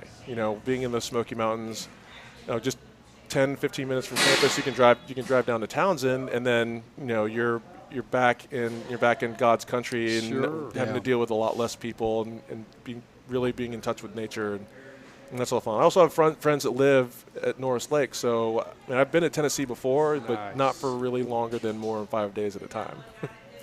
Well, I'm going to give you a chance here because I believe I saw her yesterday, but brag a little bit about your assistant coaches because you put together a pretty impressive staff so far. So Caitlin Carringer-Adams she's our head cross-country coach, assistant track and field coach. She's a 2019 graduate of Maryville College. She has put herself in a really, really good position to help really redefine cross-country at Maryville College. And I'm excited to work with her and watch her as she builds up the cross-country and the distance program for track and field. Hunter Minyard is our sprint coach. Another local product. His mom lives in Maryville but teaches at Sevier County High School, so he went to Sevier County High School, went to college at the University of Cumberland, transferred to University of Memphis and ran there. And he is I like to use him as a local connection. Like, he's still connected to a lot of the local coaches from his football playing days when he was in high school. And our jumps coach is not local. She's from Rhode Island, but she went to Austin Peay. She was a long and triple jumper in college, and she was really she was a 20+ foot, 40+ foot long and triple jumper on the women's side, which is outstanding. That is. And she really she brings a lot of energy, a lot of knowledge, and like any good, smart, old guy, I brought in young assistants to help connect with the kids on the team. So, they can translate the language both up and down that I'm not really good at. Okay. Coach, you opened the door. So you had a career before track, too. I was doing a little bit of peeking around on your bio. You worked with the Cubs at one point on strength and conditioning. I did. So did that ever bring you into where you were crossing over with the guys going to Smokies Park? Did you ever have any of that transition? So I worked with the Daytona Cubs. I was with that team back in the day. So I've not yet been to Smoky Stadium. I did go to I think the second to last regular season games the Cubs had in Atlanta a little over a month ago. So I went down there to check it out, and I love baseball. Like, I played baseball in high school. In fact, it was baseball that got me into track and field. I was left-handed. I didn't pitch, and I couldn't hit, and I got tired of sitting the bench. So in my junior year, I went up for track and field, and that was now it was 36 years ago. Nice. That is nice. Well, I appreciate you coming in. Can you give us a little bit of a pitch? Like, what kind of meets are we expecting to see? How is it going to be a gradual build up, or are you all jumping right into hosting a bunch of stuff? So before our track was fully finished last year, we hosted one meet in the spring. But this year, we're hosting 2 regular season outdoors meets. The first will be April 11th, 12th, and 13th, the 2 days meet, and then April 27th, and then we're hosting the Collegiate Conference of the South Conference Championship May 7th and 8th. Well, that's jumping right in. You're going to host the conference championship. You're right in there. I'm like, doing it. Yeah. Well, if you've got the facility to use, you might as well use it. It doesn't do any good to sit there and look pretty if nobody's on it. So that's true. Now, is the facility complete, or is this like phase 2 of a 4-phase program, or is this where you want it to be? Or so the facility itself is complete with we have dual direction long and triple jump runways. We're able to pole vault in both directions, high jump, steeplechase, and then the throws facility for shot, discus, hammer, and javelin. We have a paved javelin runway. We've got an area that's sectioned off for bleachers. I'm still kind of on the fence about whether I want to have bleachers there or not, because the teams can set up there in that area without anybody being on the infield, which is safer for the student athletes that are competing. If you've ever been to a meet and seen somebody walking across the track not paying attention and get run over by a jumper, then I'd rather have fewer people inside the fence than outside. We know exactly what you're talking about there. What about lights? Do you have lights? We do have lights. Good. So for our first meet, we are planning to run the 10,000 meters at night. Good. Or at least later in the day, and we can run it late the first day of our conference championship because we do have lights on the field. Beautiful. That's great. I'm glad the college did that. I think there's still football still missing those, but I'm glad they're incorporating that into your all's facility. I'll let you go with this one. When Maryville College is looking to bring in a coach, what attracts you to want to come and build a program from the ground up? I mean, you've already just built a track. You've got a good thing going. This is a big challenge to take on. It's the one challenge in my career that I always wanted but never had the opportunity to have, was building a program from scratch. At Mary Washington, I got to do a rebuild. The coach that had been there before me had been there for 30 years. But never did I have the opportunity to start a program from scratch and really put my handprints over it and build a staff the way that I wanted to develop the program that I felt like we could have. And being a Division III school was really attractive. I believe in the Division III model. Not that there's anything wrong with Division I, Division II, or NAIA, but I feel as though athletics at Division III is just a little bit more pure with regards to the student athlete and being able to manage everything that student athletes have to do and have the opportunity to do in college. I knew it was going to be challenging because you have to learn the area, you have to learn what the school has to offer, its strengths, its weaknesses, and I think we're like Maryville College is very lucky. Like with regards to other Division III schools in the state, there isn't a whole lot of competition. No. There are 3 Division III schools in Tennessee. There's one in East Tennessee, it's Maryville College. There's one in Middle Tennessee, that's Sewanee. There's one in West Tennessee, and that's Rhodes. So, and we all offered similar experiences, but different things for that experience. And I think, with being Division III and having a new facility, very comparable, I would say, to UT's facility, which is unraveled by another school in this part of the state, that we have the jumping off grounds to be ready to build something, great and something we can maintain over the course of the next however many years we want to maintain it. Coach, I'm glad you're here. I'm glad you made time to come visit with us this morning. I do this as a high school coach. I always challenge the athletes. If you bring us back a state championship, you're always welcome to come back. The show runs into May. If you want to bring back conference championship, I'm sure we can make some space for you all to come back and visit with us. All right. Maybe bring in a couple of the athletes. We'll see what we can do. Yeah. All right. Well, I appreciate you coming in, and we wish you the best of luck this season. Mike, we'll go ahead and turn the page. Thanks, Marcus. Time for a break, and when we return, it's the Boyd Sports Spotlight, as Donnie Moore will have the sports headlines, and our crew will talk some UT basketball and some SEC football. You're listening to the Goatee Sports page, and now stay tuned for the best in local sports. Since 1925, Anderson Lumber in Alcoa has proudly served and supported our local communities. But did you know Anderson Lumber is so much more than a lumber store? You can stop in anytime and see our incredible kitchen showroom. From floors to cabinets and everything in between, Anderson Lumber's experts can help you design your dream kitchen. And then our install team will make it a reality. Wow. For anything home, we welcome you to visit Anderson Lumber in Alcoa or shop over 67,000 items online at AndersonLumberCompany.com. Anderson Lumber, since 1925. Aubrey's is known for real comfort, real food, real good. But remember, Aubrey's is also really into Blount County.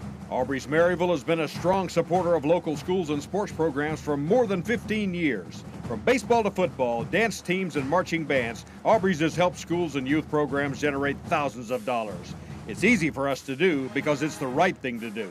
So the next time you're looking to choose a place to eat, we hope you'll choose Aubrey's. Real comfort, real food, real good. See what's on the menu at aubreysrestaurants.com. We all want our loved ones to be safe. Denso in Maryville is at the forefront of creating technology for safer vehicles. Join the automotive industry with Denso in a fast, challenging, clean, and safe environment. They offer great benefits and competitive pay, as well as a convenient on-site healthcare facility, cafes, fitness center, and more. Start your future now. Entry-level production positions start at $16 an hour for second or third shift. Visit densocareers.com/Maryville to learn more and apply. Merlin's Music World in Maryville is owned and operated by Dylan Davis and has been a fixture in Maryville since 1987. Guitars, amplifiers, lessons, sound system, and video system installations are products available at Merlin's. Merlin's also offers a 24-track digital recording studio featuring audio engineer Rusty Chambers. Visit Merlin's at 1920 East Lamar Alexander Parkway or call 977-0093. It's payday, and on payday, you want to have access to your money right away. When you enroll for direct deposit at Knoxville TVA Employees Credit Union, your money comes to you with no waiting. It's the fastest and most secure way to get paid. Getting set up is easy. All you need is your account number and our routing number. Find out more at tvacreditunion.com. Join us now. Federally insured by NCUA. Some restrictions apply. Ask for details. Welcome back to the Bluetick Tavern in downtown Maryville. This is Mike Edwards, and it's time for the Boyd's Sports Spotlight. And first up is Donnie Moore with this week's sports headlines. And, Donnie, there's been a lot of them. this past week. Boy, I'm telling you, this week's been loaded, hasn't it? Yeah. Like a potato. Yeah. Like a potato. I like that. That's pretty good. Well, let's get right to it. The Texas Rangers shut out the Arizona Diamondbacks 5-0 Wednesday in Phoenix in Game 5 of the Fall Classic to secure the title of World Series champions for the first time in the franchise's 63-year history. Yeah.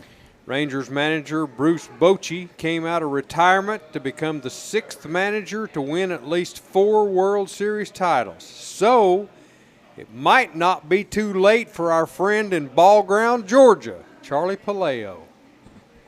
Yeah. Come out of retirement. I'll tell you, that's a perfect example right there that managing counts. That's right. With that guy right there. It does. Hey. I don't know. He turned that deal around. He sure I did. don't know how as a club that goes 40 and I 41 know it. on the road in the regular season goes 11-0 on the road in the postseason. Isn't that incredible? Yeah. That just Hey, So, Charlie, think about it. Come out of retirement and come back to the sports page. Hey, they left little doubt who was the world champion in that series. No question. Yeah. No question.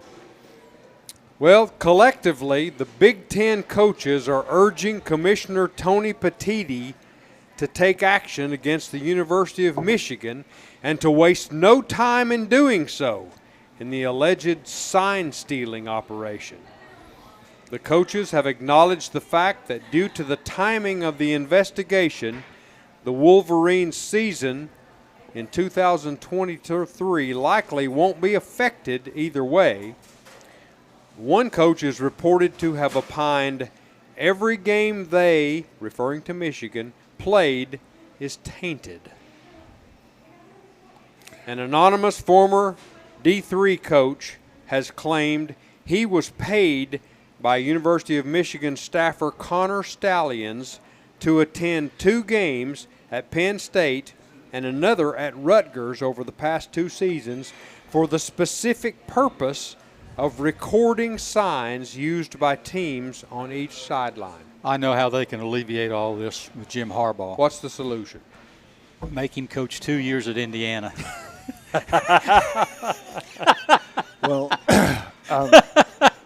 and I'm having a brain aneurysm here, but the assistant coach you just named, Connor Stallions? he resigned. Yeah, he did. Late last night. Yeah.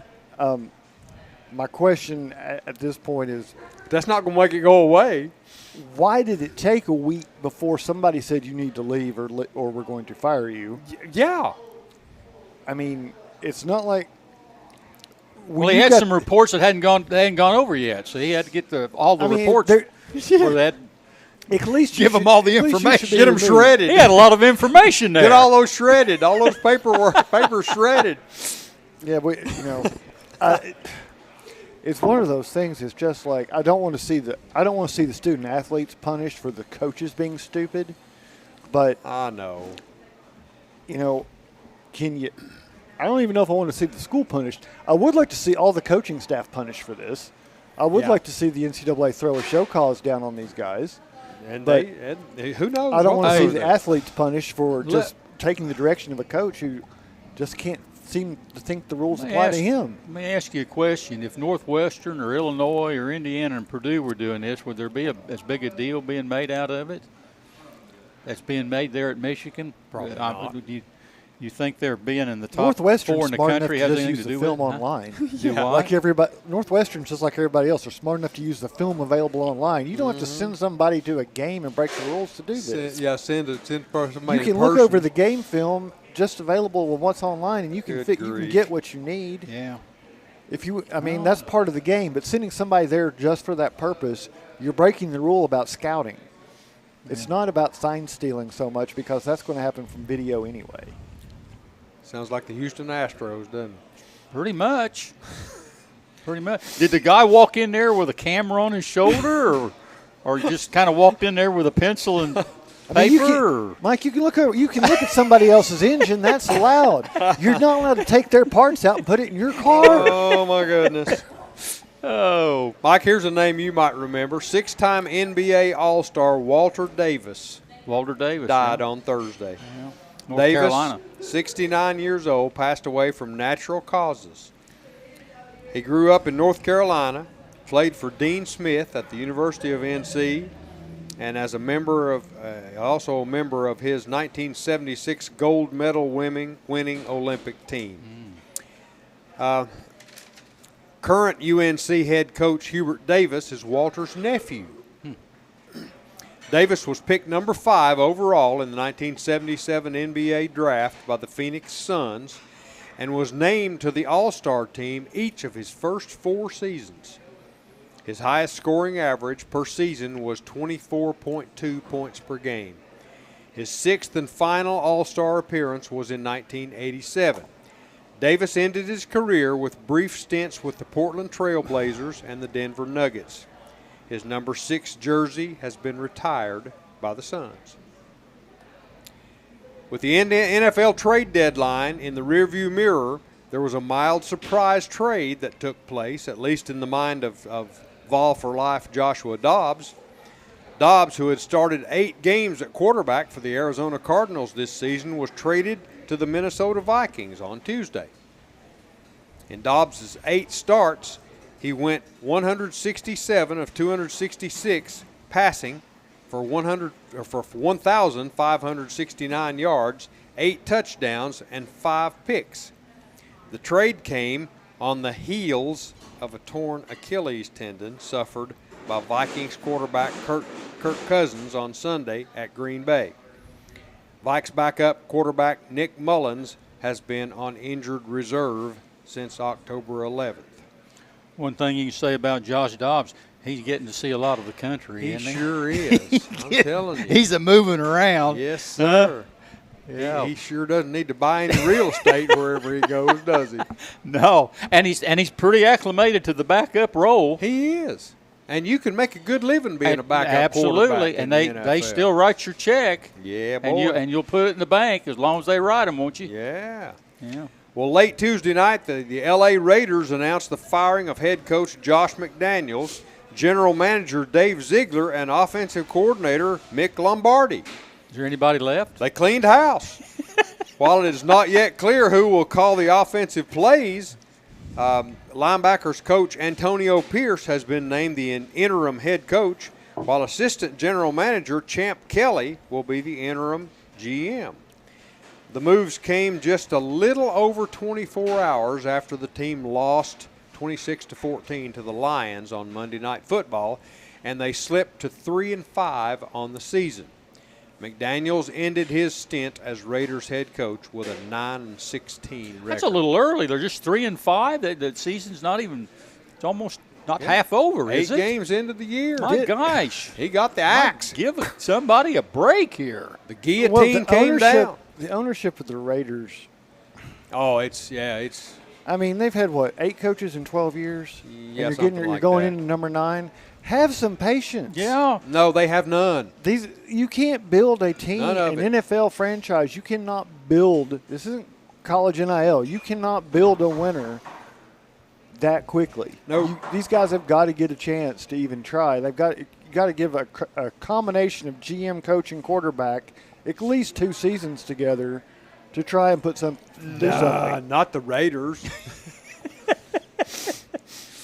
Well, Ryan Blaney took the checkered flag at Martinsville to claim the 3rd berth in the 2023 championship race. William Byron claimed the 4th and final spot on points after being the highest-ranked driver to win in the 3rd round. Byron led the Cup Series with 6 wins this season. They will join Kyle Larson and Christopher Bell as the 4 drivers who will race for the 2023 NASCAR Cup Series championship tomorrow at Phoenix Raceway. You got to race through all those other cars. Yeah. Yeah, just why don't they just have those 4 out there and let them go at it? No, they got to have all these others as traffic. Well, them other guys could screw up the whole deal. Just traffic. That's all it is. They're in the way. That's right. They're in the way. Get out of the way. Sir. They might as well just have a demolition derby out I'm there. pulling for Kyle Larson. Are you? Yeah, I'd like to see him. Larson. Hey, Larson. He's a good guy. I like him. Yeah. He can He's a good drive guy. a lot of different things. He sure can. Very talented. Well, that's it for this week's sports headlines. Now let's bring the Boyd Sports Spotlight into focus. Back to you, Gunner. All right. Hey, we've talked a lot of basketball this morning, guys. I want to talk a little bit more basketball. Didn't get a chance to talk very much about the Tennessee Vol basketball team going up to East Lansing, Michigan last Sunday, playing an exhibition game with the proceeds going to the Maui fire victims there in Hawaii. Thought it was a great cause. The Vols were ranked 9th, and Michigan State was ranked 4th in the preseason polls. Tennessee, of course, won the contest 89-88. But first of all, I thought it was a win-win deal, Marcus. From the proceeds of the game, 16,000 people there. You got to put your team out there in front of a lot of the crowd, game atmosphere, and it was a close, exciting game. And do you think we're going to see more of this now? That you had Kansas and Illinois, and they played a great game there with Illinois winning. I'd like to see more of it. These exhibition games like this before the season starts. In fact, I'd like to see Tennessee cancel the orange and white game over and play somebody in football. In the spring. I think it'd be more exciting for fans, but. They weren't concerned about getting anybody hurt. They went ahead and played the game. Well, teams that are wealthy in talent and roster depth, this is no problem for them. I don't see it becoming a thing where everybody's going to do it. I think there's going to be a limit to what can be done. That revenue-wise, it's not going to be as attractive for everybody to do it.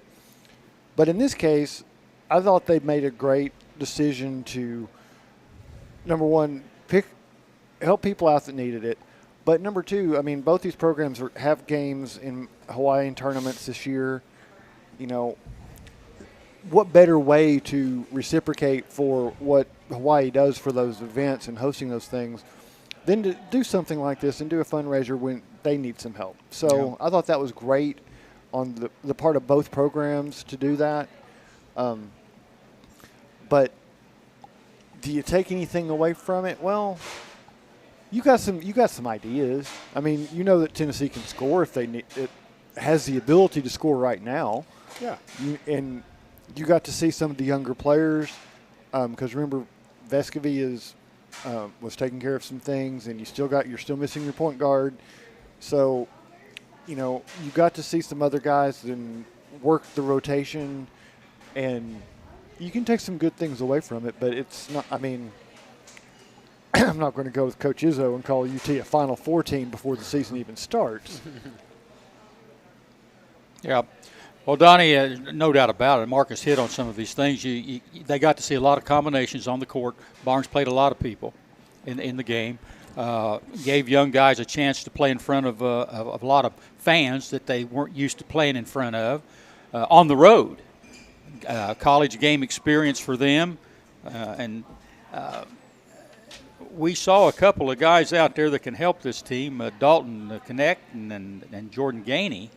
Both played well and I think raised some eyebrows, certainly mine. Oh, yeah, definitely. And I hope that we can see these guys continue to do what they did in this exhibition game. I hope they're not held back.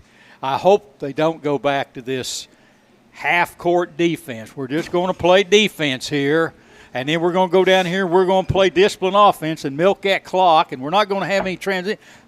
These two guys, this Dalton Connect and this Jordan Gainey, they're not those type of players. No, they're not. They're not. And he's brought players like that in here before, and they haven't panned out. But the difference with these two is both of them, if they're in their individual stories, they see that they need defense as part of their game to be professionals. So they sought out Tennessee and Barnes to learn how to play defense under him. Well, they're going to get that. There's no doubt about it. But the other day, Connect got 28 points, and he didn't only do that. He could pass the ball. He could run the break. He could play the wing. He could shoot the outside shot. He had it all. He looks like a complete player. And he got to 28 points, and Coach Barnes saying, well, he's really got to improve, the defense. I mean, come on. Come on. What are you going to take, the 28 points, game in and game out, or a little bit of defense? Loosen up a little bit here, huh? No. Where are we at?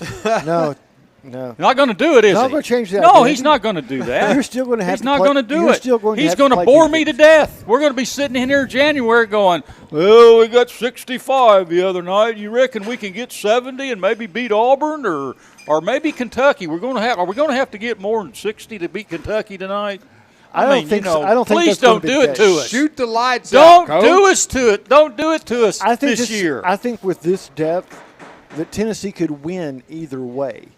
I think you've got the experience of how to win that slow down game in your seniors, and especially with your 5th and 6th year seniors. But you've also got, you can mix them up with some of these young guys and play an 80 or 90 point game and still play good defense. Well, it should be a reason from what we saw last weekend for Tennessee fans to get excited about this group because they've got size inside. I think the size needs to come around and the inside game needs to come around. I'm still not really sold, but the potential is there. They've got more depth. They got some people that can shoot the ball on the perimeter. Now they got depth there. They're solid they should be solid at the point. The newcomers should make a huge contribution, and I can see right now why they were picked 9th in the country preseason and why they've been picked to win the SEC.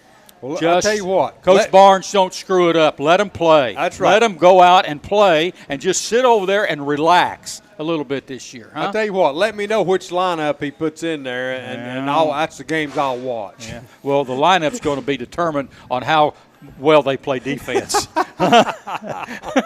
I'm afraid that's what's going to happen. You may be right. Yeah, well, okay. All right. Well, we're going to look forward to it, and they're going to open up, let's see, November the 6th. 6:30, they're going to play Tennessee Tech. Tennessee Tech, and that can be seen on the SEC Plus network and ESPN Plus. So which pretty much means you're watching it on the app unless you've got the subscription. Yeah, that's well, right. That's right. Which means come on down to Blueticks so you can watch it on their subscription. Yeah, well, it's underway. Hey, let's talk a little bit of football. SEC today, we've got LSU and Alabama, Missouri and Georgia. 2 big games on either side of the league. Not so much with Tennessee. Tennessee's got UConn today. We haven't talked much about Tennessee football today, Donnie, because there's nothing to talk about. They got UConn coming in here. They're going to bully another team. They're going to pay them $1.8 million, and the fans are going to go away from there saying, boy, what a great team we got, and they just beat crap. Rent a win. They just beat crap. There's and gonna I be hate entertainment these today, games. though. I despise them. That's right, And I still don't know how good this team is. I want to know how good they are. They're going to be 7-2. They're ranked 17th in the country, and they've yet to have they've yet to beat anybody that's rated. Now are ranked. Next week, they're going to play Missouri, and they're going to play Georgia the next 2 weeks, because that's going to relieve that. So everybody says, well, the Kentucky game turned their year. Oh, the Texas A&M, that game turned their year. No, not really. Not really, because now with Missouri and Georgia being ranked, those are the games that's going to make the year. If you don't beat Missouri or you don't beat Georgia, and you finish what, 9-3 maybe, or 8-4, they're going to come back and say, well, you didn't beat anybody. You didn't beat any ranked team. Look at South Carolina. You beat them. They were terrible. The difference is you're not 5-4 right now. Well, that's true. And ready to burn the place down. But I don't know how good we are. I But don't know how good we are. the entertainment value today, to me, there's is no entertainment. UConn's leading rushing scorer is a defensive lineman who has 15 carries for 6 touchdowns and 21 yards. I want to see this. I want to see this guy play that they bring in for the goal line packages. Okay. I want to see. Well, get in your car and go over there. There'll be some seats. They may even let you in. Just go on over. It's homecoming. It's a sellout again. Yeah. The parade was yesterday. Yeah. Well, it's a nice day. Yeah. Go over. Hate these games, though. Hey, LSU and Alabama today. Tonight's 7:45 on CBS. LSU, they got the offense to put up the points. Alabama's got the defense to keep people from scoring. What's given, Donnie? Well, the given is it's going to be a low-scoring game, quite likely, because Alabama's defense is good. Now, they really are. Well, they are. I'm curious to see if Alabama's offense can continue what it did in the second half against Tennessee. Yeah. Well, that's a good point. Because Alabama was off last week, so they've got that momentum from what they were able to do against Tennessee in the second half, and I'm curious if that was the light bulb coming on from Milroy.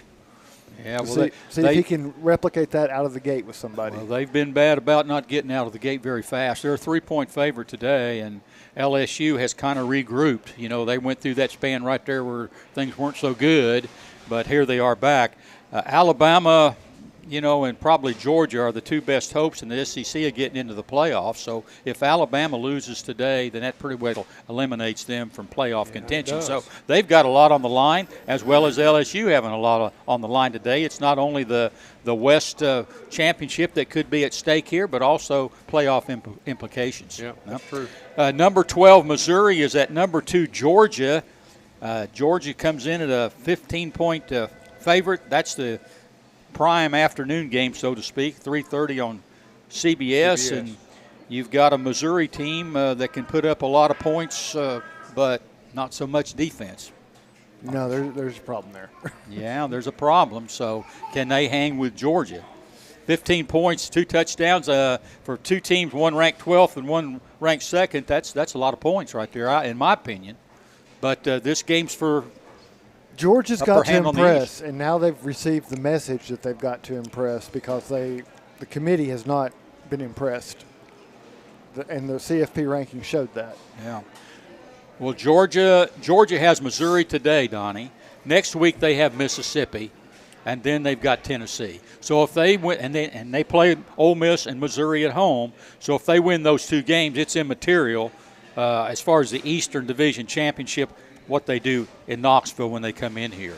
So it would be just a playoff situation for them as far as they're moving forward in that regard. But the East would be over if they win this week and next week. Yeah, their schedule's not really tough from here on out. I don't think they've got a whole lot to worry about. If they prepare well. If they win, they've got 2 games against top 25 teams. Right.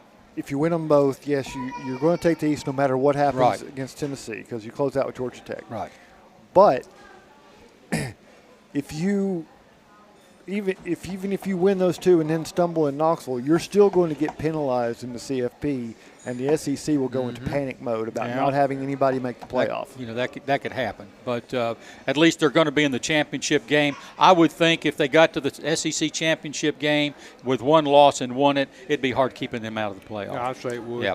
Hey, Texas A&M is at number 10 Ole Miss, and Ole Miss is a 2.5-point favorite, and that game's at 12 o'clock on ESPN. This is a big game. Jimbo Fisher and Texas A&M, boy, they need a big win drastically, Marcus. But Ole Miss, on the other hand, hey, they're still in the SEC West hunt. They're not out. They're not out of the hunt. I think the best thing that could happen for them is for Alabama to win out and them to be sitting on the sideline waiting as the 1-loss team when Alabama loses in the SEC championship to Georgia. But didn't we see that with a Texas A&M team here a few years ago? Mm-hmm. Sitting there on the fence, thinking they were good enough to get in, and they didn't. Well, I think Ole Miss wins that. I mean, their thing is they're going to play Georgia themselves, so they've got, their playoff scenarios in their hands.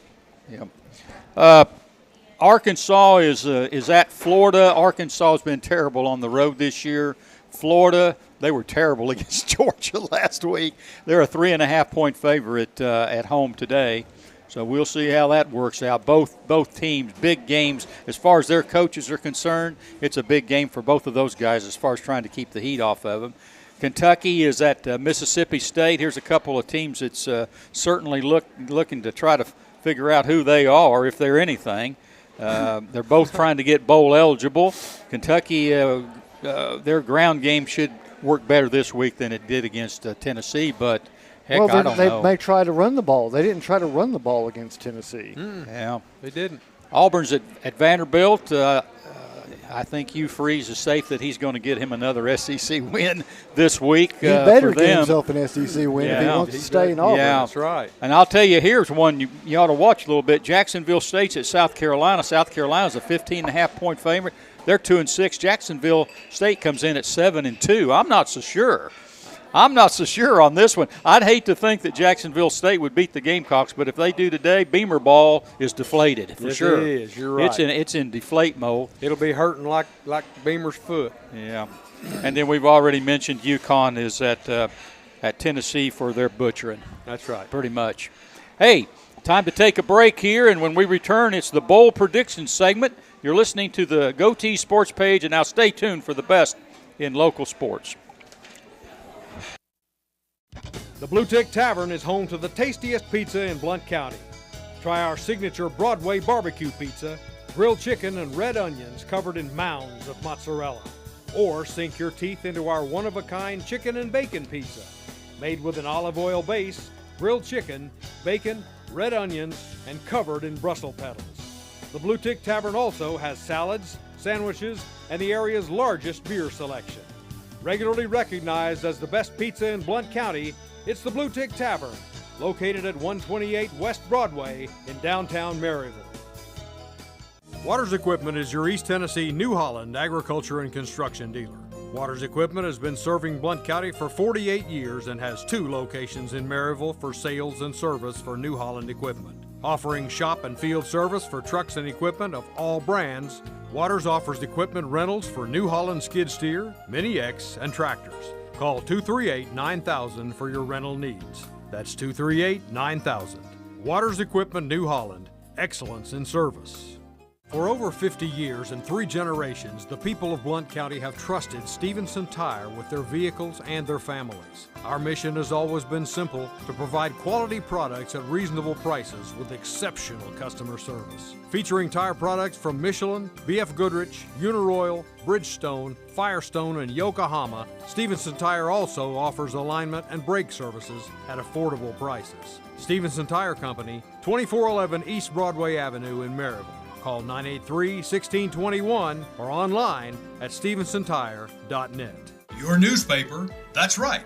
The Daily Times is your newspaper, tailored to where you live, emphasizing the things that affect you and keeping track of the people and players in our community. The award-winning Daily Times can be delivered each morning right to your door or inbox with the latest in local news and sports.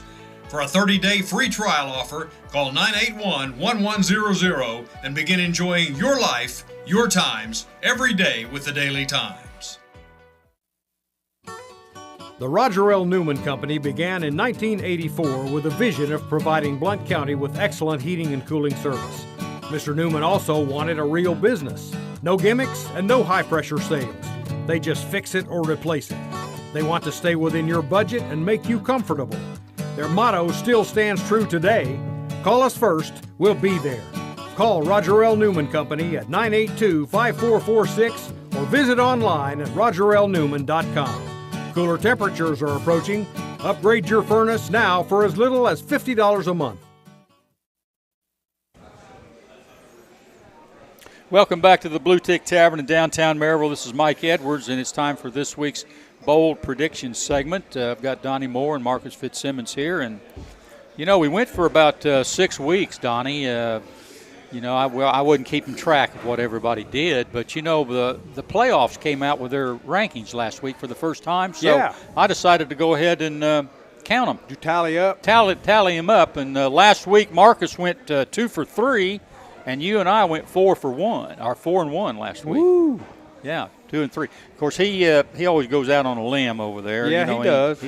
He bucks the trend. He does. He tried to buck the trend. But anyway, some of those trend buckings pay off. They do. Now, we got some big games this week, and there's some hard picks in here. So let's get right with it. All right. Is Tennessee on the list? Huh? Is Tennessee on the list? No, Lord, no. Okay. Lord, no. What do you want? What you want? The odds of what's the odds of UConn having that $1.8 million spent before the end of the weekend, or what? Huh? No. I just think it's entertaining. Yeah. Because I put this in one of the preview sections earlier this week, but Jim Moore is in town. Yeah. Well. Well, Jim Moore. Think about that. He was at Seattle. Him getting fired at Seattle is what started the coaching carousel at Tennessee, because Pete Carroll leaves USC to go take that job at Seattle. opens up the USC job, and Lane Kiffin leaves in the middle of the night. So you can blame Jim Mora for all this. I If he was a guess. better coach at Seattle, Well, take it out on him today and just slaughter him. It's all Jim's fault. Yeah. Hey, let's look at let's take Missouri. Let's take Missouri at number 2, Georgia. Georgia by 15 on the line. Donnie Moore, who do you like? The line's 15. 15. And it's at Georgia, right? It's at Georgia. Between and the Georgia, hedges. Yeah. I'm going to take – I say Georgia pulls the line. Yep. Marcus? I believe that Georgia is going to pull the line today. They now are on notice. I'm going to go with Georgia, and I'm going to go with them because they've been, number 1 all year? Mm-hmm. And what they do to them last week? They put them number 2. In the, remember what happened last year? And they put them number 2 to Ohio State. Yeah, I don't like that. Yeah, I don't either. I'd like Georgia. I do too. I like Georgia. I like the dogs. I do. I like them. Hey, number 14 LSU at number 8 Alabama. Alabama 3-point favorite. Marcus, the Tide's at home. They've been off a week. There are very few coaches who have beaten Nick Saban in consecutive seasons, and I don't think that Brian Kelly's one of those. Hugh Freeze was one of them when he was at Ole Miss. Well, Les Miles is the other. That's the only 2. Well, I don't think Brian Kelly's joining that club, so I'm taking Alabama. I like the Tide too. Okay, I got Donnie, and I got Marcus. Tide. Brian Kelly, doesn't he tend to melt down a lot in big games? He does. Or was that just a Notre Dame deal when he was up there melting down? No, I think Brian. He's still who he is. I think he's still liquid, don't you? I think he's still I'm going to who go he with is. Alabama. Notre Dame is at Clemson. Notre Dame is at 7-2. They've lost to a 2-ranked team, Louisville. Pretty good team there, and they lost to Ohio State. Should have beat Ohio State, but had too many men on the field there toward the end of the game, and Ohio State took the ball in, beat them with just a few seconds left on the clock. But they're at Clemson today, and the Irish they're really playing for a top bowl game, aren't they, at this point? They should. Yeah, they are. And Clemson, I don't know. Dabo Swinney, he's making all kinds of comments over there about the fans, and they can take a hike, I guess, or whatever. But he's kind of upset with them a little bit. They're 4-4. They're going through some real problems, but they're playing in Death Valley. And Notre Dame at times has been a little bit unimpressive on the road. What do you think, Marcus? Oh, I'll stay with Notre Dame. I have no faith in Clemson this year. All right.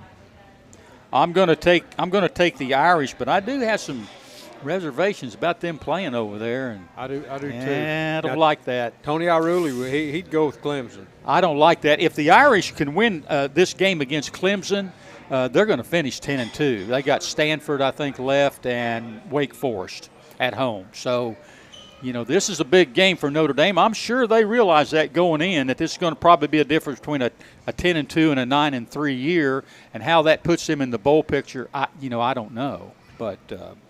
What do you think, Donnie? I think touchdown Jesus will prevail. Okay. Today. All right. Well, if they don't, we're all going down. Yes, we are. Since we're all in agreement we're here. all going down for sure. Kansas State. Pretty good team here. Number 23 at Texas. Texas number 7. Texas is a 4-point favorite. Y'all still believing in the Longhorns? At Texas. What's Texas' record? 7-1. 7-1. Number 7 in the country. Oh, boy. So they're still right up there in playoff They contention. sure are. Big time. Kansas State's record is what, you say? 6-2. 6-2. I think Texas will defend their soil today. All right. Donnie goes with Texas. Marcus? I'm not sold on the Longhorns, and I think the fact the Manning family has just decided they're no longer sold on the Longhorns, that I'm going to go with K-State. I'm going to assume Arch knows something I don't. Okay. Well, I'm not completely sold on Texas, but they are playing at home, and I think they realize what's at stake here. I'm going to go with the Longhorns. I've got one out west right here. All right. And Marcus, I'll start with you. Number 5, Washington, is at number 20, Southern California, and the Huskies are coming in as a 3-point favorite. I'm taking the Huskies. Yeah, no doubt, no hesitation. I thought Washington's for real. You would. I thought you would. Donnie, you ought to be careful with this a little bit because Washington's not playing very well right now. You know, they went right to the wire there, maybe into overtime a couple of weeks ago, and last week they didn't play very well either. They did. They're struggling. They're just daring somebody to beat them. But I think they've got things worked out. They got Michael Pennick. They do. The quarterback, and he's solid. He's good. But there's a really pretty good solid. quarterback at Southern California too. I agree. I think they've got things worked. I think they're going to get things worked out this week. I'm going to go with Washington myself. Well, raise the sword on the white horse and the Trojan, and fire up the USC fight song at home in the Coliseum. I'm going with the Trojans. Southern Cal, huh? I'm going with the Trojans today. I think Washington they're on borrowed time. I think the Huskies are going down. They're on borrowed time, and that's going to really kind of muddle up the playoff situation. It could do that. Yeah. Well, let's talk about the playoffs. Marcus, how'd you feel about the rankings last week? Anything there that surprised you? Or? Nothing that surprised me per se. The thing that bothers me is the number one was decided on the strength of schedule and who they'd beaten this year, and they rewarded Ohio State for that. But the rest of the rankings, there is no disruption. The 1-loss teams are all in a row. The 2-loss teams are all in a row. There is no reward for who they've played and who they've lost to in those rankings. And to me, that is a bad sign of what's going to come down the pike, because when you talk about strength of schedule, if it only matters whether you're going to be one or the two, then it doesn't matter because you're still both getting in the playoffs. So I think the committee's made a mistake on strength of schedule, and I hope they correct it before it becomes a noticeable trend. Donnie, there's a lot of parity in college football. We're going to see maybe 2 teams in the playoffs that's got a loss this year? I think that's entirely possible, Mike. I think there's more parity this year than there's been in a long time. Yeah, I think you might have somebody out of the Big Ten that's not going to have a loss, either Michigan or Ohio State. Yeah, Michigan or Ohio State. But everywhere else in the country, I don't know. It's not a sure thing, but I think it is a sure thing in the Big Ten that one of those two teams is going to be unbeaten. But I don't know that that's going to be the case in conferences around the SEC. country. I think is it's stronger. Yeah. It's strong, but it's equal. It's going to be a great conference championship and a great last few weeks of the season, and the playoffs are going to be in because of all this parity. And it's been a fun day today, Donnie. Yeah, it sure has. It's been a fun day, and it's time to get out of here. Time to get out Blow of here. that whistle. Hey, that'll do it for today's edition of the Goatee Sports Page. Thanks to Aaron Ishmael back at Loud Media, our host of Bluetick Tavern, and all our sponsors. For Donnie Moore and Marcus Fitzsimmons, until next Saturday, this is Mike Edwards, the Greenfield Gunner, wishing everyone good sports.